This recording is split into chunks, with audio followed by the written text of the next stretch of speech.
বেশ আরেকটু এগোতেই তারা তাদের সামনে সেই বিশাল আকার অদ্ভুত নীলকণ্ঠ ফল গাছটি দেখতে পেল।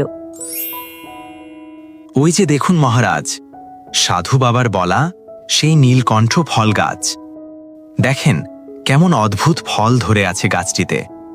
এমন ফল আমি বাপের জন্মে কখনো দেখিনি। আর দেরি করবেন না মহারাজ, এক্ষুনি আপনি সেই নীলকণ্ঠ ফল গাছটির দিকে এগিয়ে যান, আর আপনার নিজ হাতে সেই ফল গাছ থেকে ফলটি ছিঁড়ে ভক্ষণ করুন।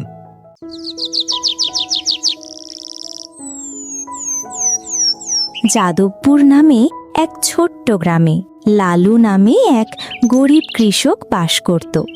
তার অভাবের ছোট্ট সংসারে ছিল তার বউ শিউলি আর তাদের একমাত্র কন্যা লামিয়া। অভাবের সংসারে তারা কোনো দিন মাছ মাংস খেতে পারত না। লালুর ফসল চাষের জন্য অল্প কিছু জমি ছিল। সেই জমিতে চাষাবাদ করে যে টাকা উপার্জন হতো তাতেই তাদের ছোট্ট সংসার কোনো মতে চলে যেত।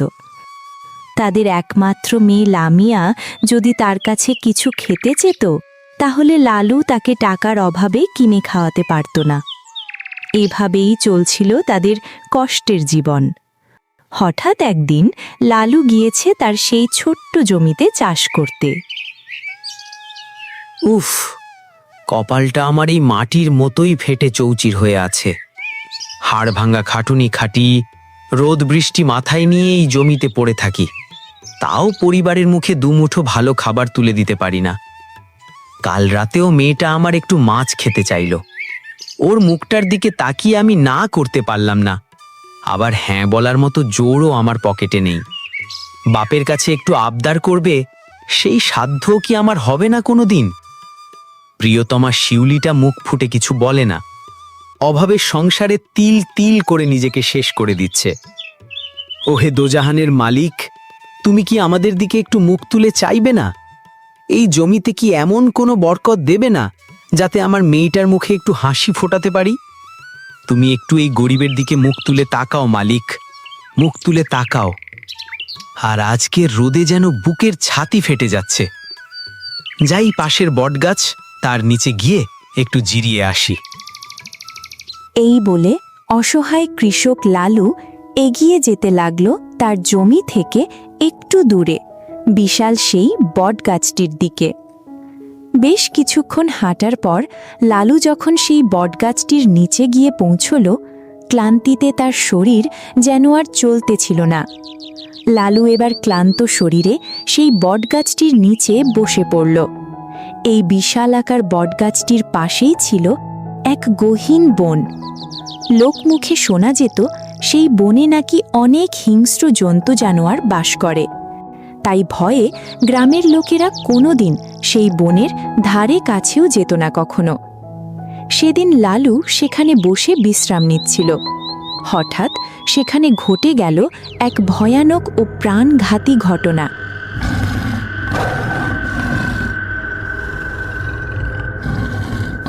এ কি সিংহ?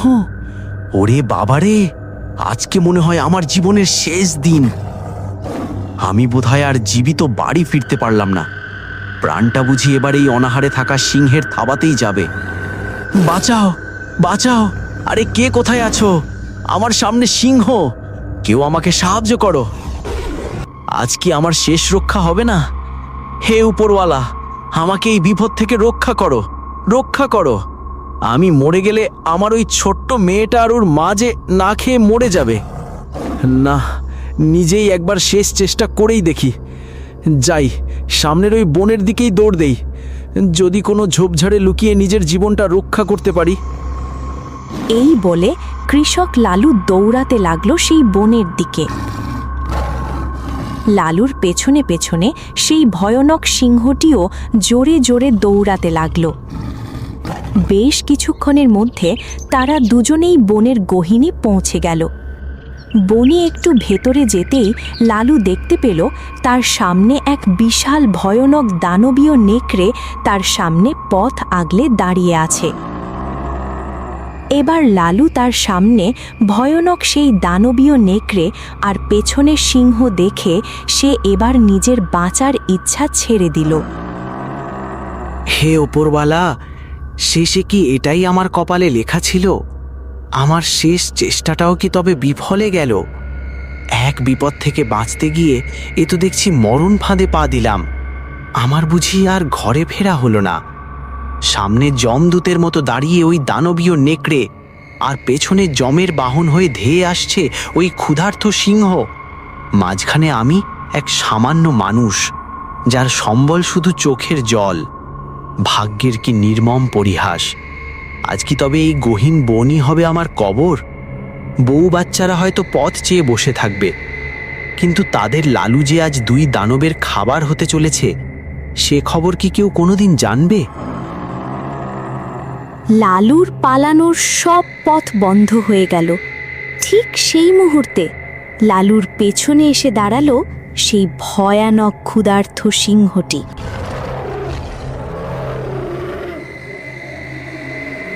সামনে যমদূতের মতো পথ আগলে দাঁড়িয়ে দানবীয় নেকড়ে, আর পেছনে অকাল মৃত্যুর মতো গর্জনরত অনাহারী সিংহ।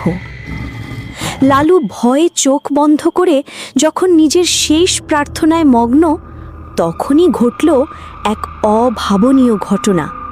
সেই দানবীয় নেকড়েটি লালুর দিকে কয়েক পা এগিয়ে এলো, কিন্তু তার চোখে হিংস্রতার বদলে ফুটে উঠল এক অদ্ভুত ধূর্ততা। হঠাৎ বনের নিস্তব্ধতা চিরে সেই নেকড়েটি এক কর্কশ ও গম্ভীর গলায় ঠিক মানুষের ভাষায় কথা বলে উঠল। ও হে অসহায় মানব, আর এক মুহূর্ত দেরি না করে এক্ষুনি আমার পাশে এসে দাঁড়াও। ওই দেখো, ক্ষুধার্ত সিংহের চোখ দুটো আগুনের গোলার মতো জ্বলছে। এক পলক দেরি করলেও ও তোমায় ছিঁড়ে চিবিয়ে খাবে। ভয় পেও না হে মানব, আমার এই বিভৎস চেহারা দেখে ভয় পেও না। বিশ্বাস করো, আমি তোমার মতোই একসময় রক্তমাংসের মানুষ ছিলাম। ভাগ্যের নির্মম পরিহাস আর অভিশপ্ত এক জাদু বলে আমি আজ এই ভয়ানক নেকড়ে রূপে বন্দী হয়ে আছি। আমার ভেতরের মানুষটি এখনো মরে যায়নি। যদি বাঁচতে চাও, তবে সংশয় ছেড়ে আমার আশ্রয়ে এসো। আমি তোমাকে রক্ষা করব। দানবীয় সেই নেকড়ের কণ্ঠে মানুষের মমতা মাখানো ডাক শুনে লালুর মনে ক্ষীণ আশার আলো জ্বলে উঠল। সে আর এক মুহূর্ত দেরি না করে প্রাণপণ শক্তিতে দৌড়ে গিয়ে সেই ভয়ঙ্কর নেকড়েটির আড়ালে আশ্রয় নিল। ঠিক তখনই সেই দানবীয় নেকড়েটি আকাশের দিকে মুখ তুলে এক বীভৎস হুঙ্কার ছেড়ে উঠল।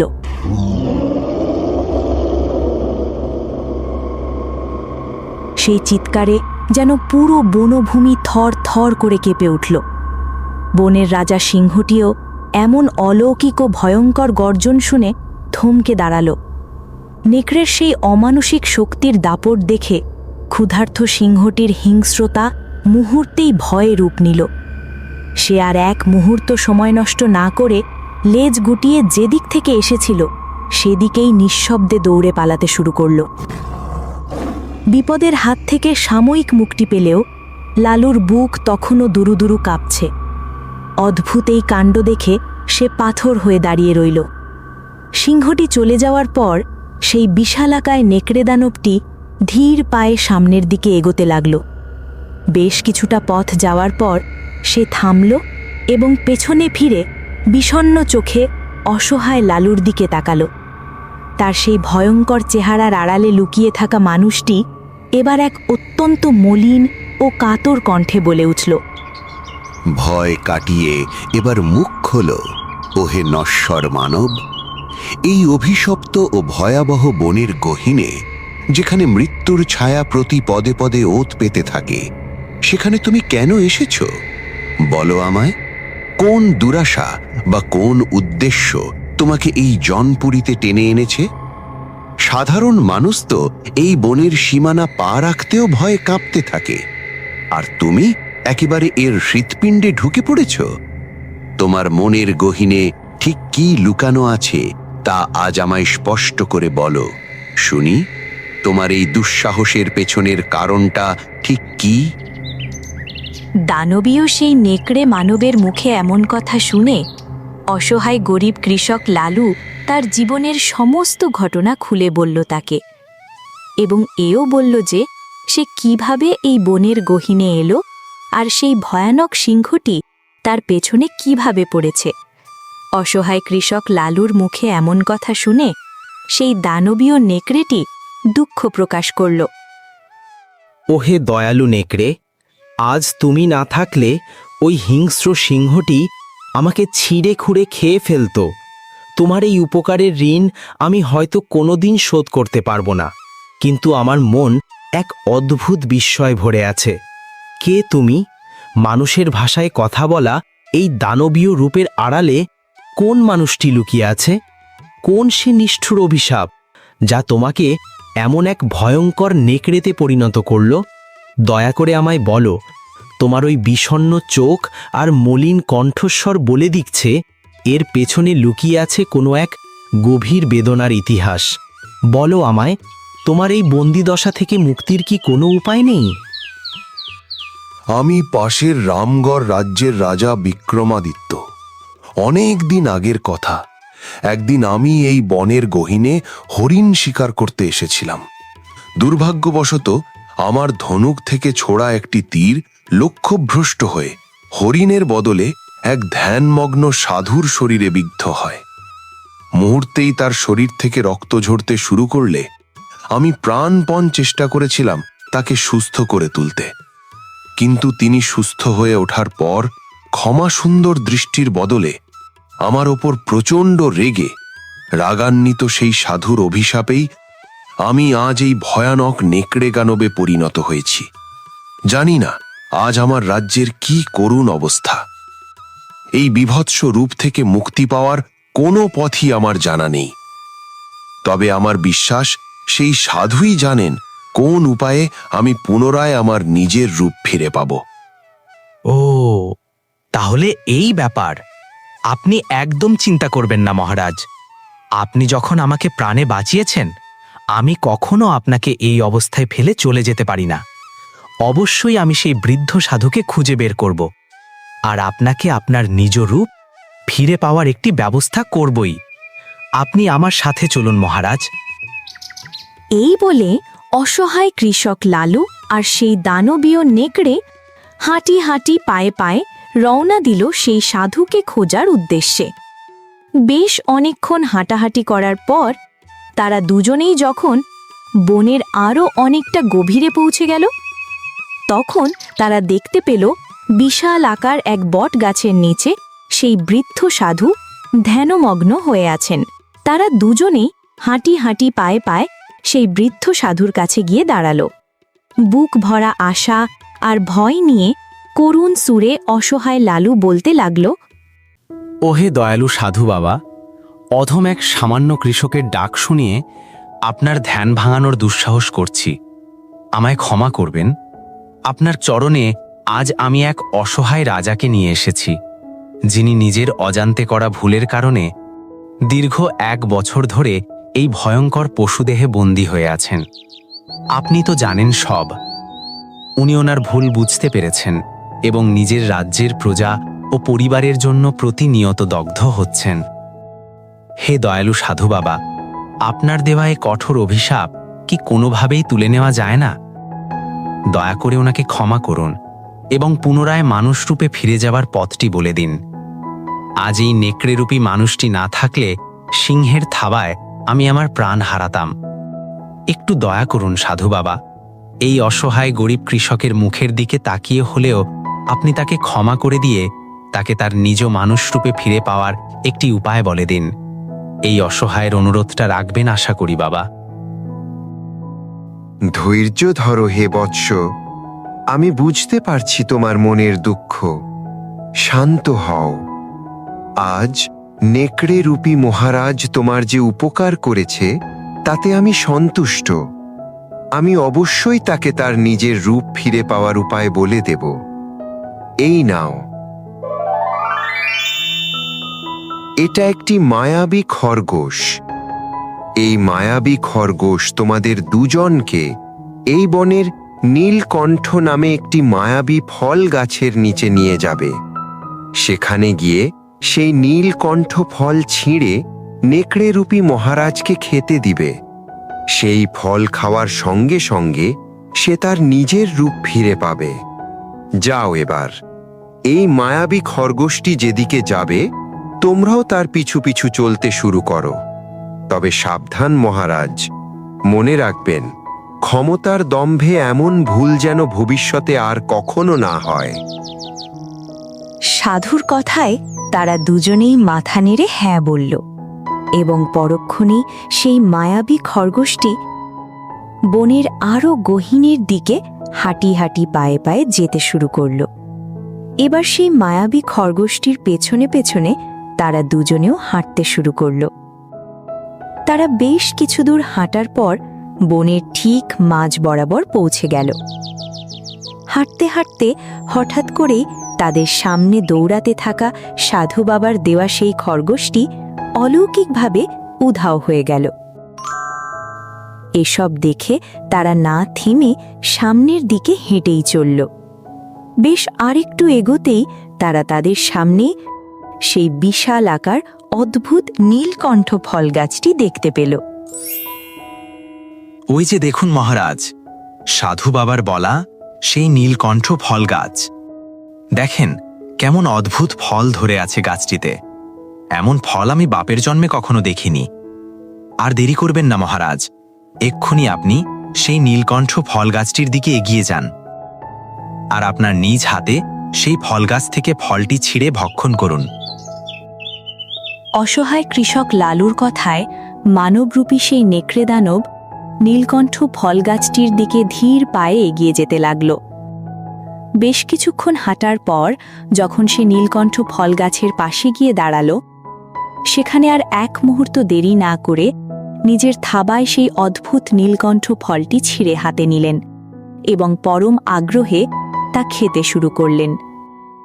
ফলটি যখন অর্ধেক খাওয়া শেষ হয়েছে, ঠিক তখনই ঘটল এক অলৌকিক ঘটনা। হঠাৎ এক আলোয় চারিপাশ আলোকিত হয়ে পড়ল এবং তার বেশ কিছুক্ষণ পর যখন আলোর তীব্রতা কমল, তখন দেখা গেল এক অভাবনীয় দৃশ্য। সেই ভয়ঙ্কর নেকড়ে দানব আর নেই, তার পরিবর্তে রাজকীয় পোশাকে তেজস্বী মহারাজ বিক্রমাদিত্য সশরীরে দাঁড়িয়ে আছেন। নিজের চিরচেনা মানবরূপ ফিরে পেয়ে মহারাজ খুশিতে আত্মহারা হয়ে উঠলেন। আর চোখের সামনে এমন অলৌকিক মুক্তি দেখে সাধারণ কৃষক লালুর আনন্দ যেন আর ধরে না। দুজনের চোখে মুখেই তখন দীর্ঘ 1 বছরের অভিশাপ মুক্তির তৃপ্তি আর কৃতজ্ঞতা খেলা করছিল। হে পরম দয়ালু লালু, আজ তোমার কারণেই আমি এই অভিশপ্ত পশুর জীবন থেকে মুক্তি পেলাম। ভাগ্য আমাকে এই বনের পশুরূপে বন্দী করেছিল ঠিকই, কিন্তু তোমার মতো এক সৎ আর সাহসী মানুষের সঙ্গ না পেলে হয়তো আজীবন আমাকে এই অন্ধকারের মধ্যেই বিলীন হয়ে যেতে হতো। তুমি শুধু আমার প্রাণই বাঁচাওনি, তুমি রামগড় রাজ্যের হারানো গৌরব আর তার রাজাকে ফিরিয়ে দিলে। তোমার এই নিঃস্বার্থ উপকারের প্রতিদান কোনো সোনা দানা বা মণিমুক্ত দিয়ে শোধ করা সম্ভব নয়। চলো আমার সাথে, আজ থেকে আমার রাজপ্রাসাদ তোমার জন্য উন্মুক্ত। তোমাকে আর অভাবের সাথে লড়াই করতে হবে না। রামগড় রাজ্যের রাজসভায় তোমার স্থান হবে সবচাইতে সম্মানের আসনে। সেই অভিশপ্ত অরণ্যের বিভীষিকা পেছনে ফেলে নতুন এক আশার আলো নিয়ে মহারাজ বিক্রমাদিত্য ও কৃষক লালু রওনা হলেন রামগড় রাজ্যের পথে। দীর্ঘ 1 বছর পর যখন মহারাজকে প্রজারা সশরীরে ফিরে পেল, পুরো রাজ্যে যেন উৎসবের জোয়ার বয়ে গেল। ঘরে ঘরে জ্বলে উঠল হাসি আর আনন্দের জোয়ার। মহারাজ বিক্রমাদিত্য ভোলেননি সেই দুঃসময়ের বন্ধুকে। তিনি কৃতজ্ঞ চিত্তে রাজসভায় ঘোষণা করলেন, আজ থেকে সাধারণ কৃষক লালু হবে এই রাজ্যের মহামন্ত্রী। লালুর সততা আর বুদ্ধিমত্তার কাছে নতি স্বীকার করল সবাই। যে লালু একদিন দুবেলা দুমুঠো ভাতের জন্য সংগ্রাম করত, আজ সে হয়ে উঠল রামগড় রাজ্যের সবচাইতে সম্মানীয় ব্যক্তি। মহামন্ত্রী লালু এবার সসম্মানে তার স্ত্রী ও আদরের কন্যাকে সেই অভাবী যাদবপুর গ্রাম থেকে রাজকীয় সমাদরে নিয়ে এলেন। রাজপ্রাসাদের পাশেই এক বিশাল অট্টালিকা বরাদ্দ হল তাদের জন্য। লালুর ছোট্ট মেয়েটি যার চোখে একসময় ছিল শুধু না পাওয়ার বেদনা, আজ তার প্রতিটি ইচ্ছা রাজকীয় সম্মানে পূর্ণ হতে লাগল। ত্যাগী ও সৎ লালুর বুদ্ধিতে রামগড় রাজ্য হয়ে উঠল আরও সমৃদ্ধ। এভাবেই অভাবের অন্ধকার ঘুচিয়ে সম্মান আর সুখের আলোয় ভরে উঠল লালুর ছোট্ট সংসার।